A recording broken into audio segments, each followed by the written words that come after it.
Assalamualaikum, halo semuanya.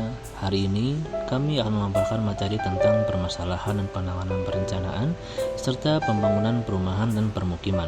Pemaparan ini akan kami sampaikan melalui 4 bagian utama, yaitu yang pertama, pernyataan permasalahan, yang kedua, teori penunjang, yang ketiga, studi banding, dan yang terakhir, alternatif penanganan masalah.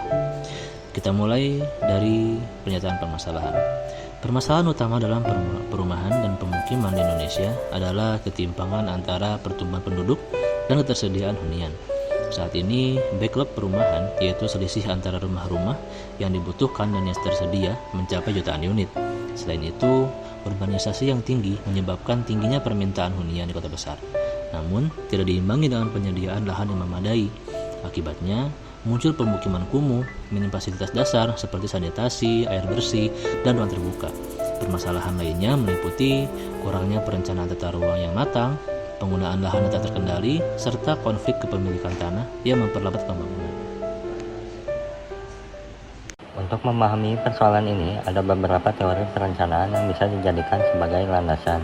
Yang pertama, teori perencanaan partisipatif yang menekankan pentingnya keterlibatan masyarakat dalam perencanaan pemukiman.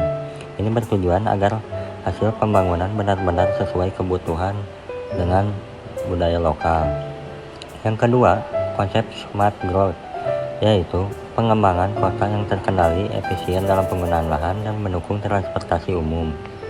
Dan yang ketiga, prinsip Sustainable Development Goals, terutama tujuan nomor 11, yang menyerukan kota dan pemukiman yang inklusif, aman, tangguh, dan berkelanjutan. Teori-teori ini menjadi dasar bagi perumusan solusi yang tidak hanya teknis, tapi juga sosial dan kebijakan. Kalau kita bandingkan dengan negara lain, beberapa contoh bisa jadi inspirasi. Di Singapura, perumahan dikelola oleh lembaga khusus yaitu Housing Development Board. Pemerintah membangun rumah susun bersubsidi secara masif dengan sistem pembiayaan dan pengelolaan yang terintegrasi.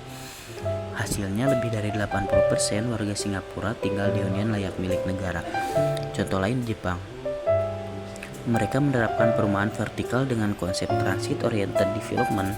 Ini memungkinkan warganya tinggal dekat dengan fasilitas umum dan transportasi massal.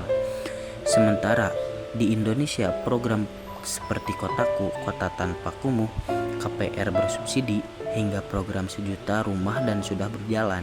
Namun, dalam praktiknya masih ada kendala seperti lokasi yang jauh dari pusat kota dan minim akses transportasi. Untuk menjawab berbagai tantangan tadi, kami merumuskan beberapa alternatif penanganan masalah yang dapat dilakukan. Yang pertama, perlu adanya penguatan regulasi tata ruang, khususnya melalui penyusunan dan penerapan rencana detail tata ruang atau yang sering disebut dengan RDTR di daerah-daerah tertentu.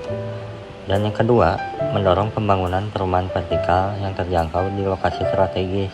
Ini dapat menjadi solusi keterbatasan lahan di kota-kota besar.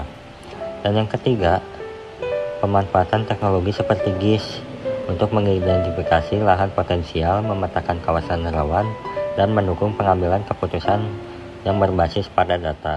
Selain aspek teknis, perlu juga strategi sosial dan kolaboratif. Pemerintah, swasta, dan masyarakat harus saling mendukung. Program penataan kampung berbasis partisipasi bisa dijalankan dengan melibatkan warga dalam merancang dan merawat lingkungannya.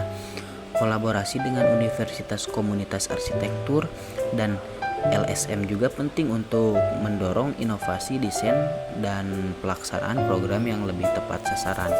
Dan yang paling penting, perumahan bukan hanya soal bangunan, tetapi bagaimana membentuk lingkungan hidup yang layak, sehat, dan manusiawi. Kesimpulannya, permasalahan perumahan dan pemukiman di Indonesia membutuhkan pendekatan menyeluruh, mulai dari penguatan perencanaan, pemanfaatan teknologi, hingga pelibatan masyarakat itu sendiri. Dengan sinergi berbagai pihak, tantangan ini tentu saja dapat diatasi. Yang kita butuhkan hanyalah komitmen jangka panjang dan aksi nyata dari pihak-pihak yang tergabung dalam menyelesaikan permasalahan perumahan dan pemukiman di Indonesia ini.